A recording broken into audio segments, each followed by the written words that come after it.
Now listen to how this plays through. He says, trustworthy is the word. So look at the timing of that verse after what I just said. I wasn't even looking at the next verse. But that's the whole point, is that he's trustworthy, trying to figure out if you're trustworthy.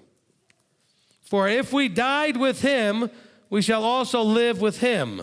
If we endure, we shall also reign with him. If we deny him, he will also deny us. Remember, the section we're talking about now is, why do we want to endure? Because if we endure, we shall also reign with him. So if you don't endure, do you get to reign with him? No. Well, what about the once? I never finished the story with the Baptist guy about the once saved, always saved, John 15 thing. So when that was all over, I said, so what do you call somebody who's saved, quote unquote, the way he was saying it, and that person starts sinning and goes off left field or right field? Because after all, once saved is always saved. So I said, what do you call that guy? So we call them backsliders, right? We all know that, right? Backsliders. I said, okay, whatever that means, backslider.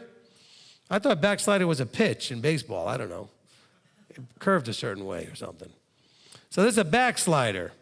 So my next question then was, okay, so what if that backslider dies while they're still backsliding? Do they get in? He said, of course they do. And I looked him in the eye and said, then there's no point to any of this. Now he was like ready to get up and just leave. How could there be any point to it? Do you want to spend forever with the backslider that gets in, that dies while he's a backslider? What kind of forever would that be? But he trapped himself, though, in the way the discussion went, because he kept insisting, once saved is always saved. I said, so is this person a saved person that you call a saved person? If they're sinning now, whatever, they're going off and whatever. He said they still get in.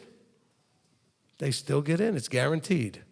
So that's why I've had a person, won't tell you who it is, but a person who said that they thought this was the most depressing teaching I ever did, because he needed the guarantee. Actually, it was his wife that said it, I think, right? Sorry, I'm looking at my wife for confirmation here. So it was his wife that said it, and she really was serious. She looked depressed. She needed that assurance. You have assurance. Your assurance is, do it the best you can, what? With the two great commands. The first one says, with all, what? Your might, your strength, your being. That doesn't mean you're going to do it perfect, but you're going to try really, really hard with all. If you do it with all, you should have assurance you get in. Or doesn't anybody also know there's a word called faith? Why would we need faith if there were guarantees? We don't need any faith. We take it on faith that if we do the best we can, we get in. We actually take it on faith that there's even an in to get into. Just, talk about, hey, who gets in? Well, how do you even know there's a place to get in? Well, we take that on faith. We have the word. We trust the word. We have reasons that we believe these things, but it takes faith. So listen now. So he says, if we endure, we shall also reign with him.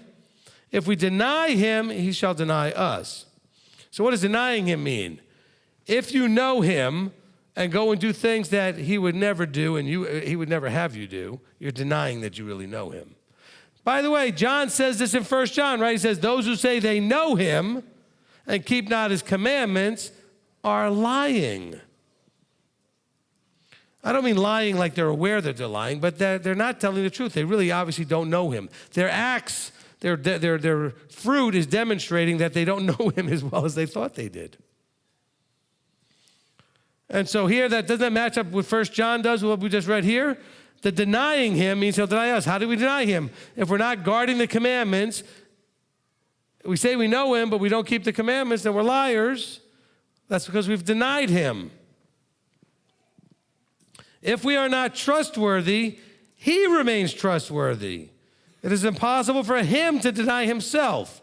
He's trustworthy. We're the ones who are messed up. He remains no matter what. Even if we just blow the whole thing, he's still trustworthy to do what he said he's going to do. By the way, that includes all the punishments and everything else that he promises, or whatever chastisements, or the fact that you just don't get to get in.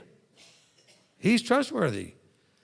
Some of you are suffering through some of the trustworthy right now, where he said that because of your decisions about me, talk about endurance, you may endure a mother being against a daughter, or a sister against a brother, or a father against a son, or a husband against a wife. Every time that comes up and people call me for counsel, I say, first and foremost, let's embrace that this proves, one of the proofs, that your book is true. Yeshua said this would happen, and it is happening. He didn't say he wanted it to happen. He just said it would. That's prophetic. And that prophecy has been fulfilled when the person comes to me and tells me, my children think I'm in a cult and won't talk to me anymore. Or they say, my parents are doing this. So it's going to go in either direction. I didn't go to Christmas dinner. My mom won't talk to me anymore. That verse is fulfilled. Not fun, but true. He's trustworthy. But notice the rest of the verse. It is impossible for him to deny himself. Well, that's kind of obvious, I guess. So what does that have to do with us? Wait, let me think. What are we supposed to be doing? We're supposed to be becoming him. So it says, if we deny him, he'll deny us. But if we become him, he's not going to deny himself. That's part of the encouragement to transform and conform it to his image. How many of you saw that when you read the verse?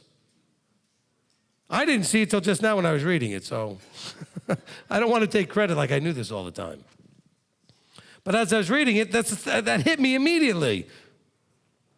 It's impossible for him to deny himself. By the way, that's also linked to trustworthiness. He's trustworthy. Not being trustworthy is denying him.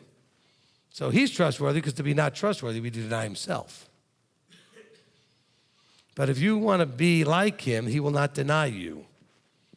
Why won't he deny you? Because you're going to be like him. And he can't deny himself.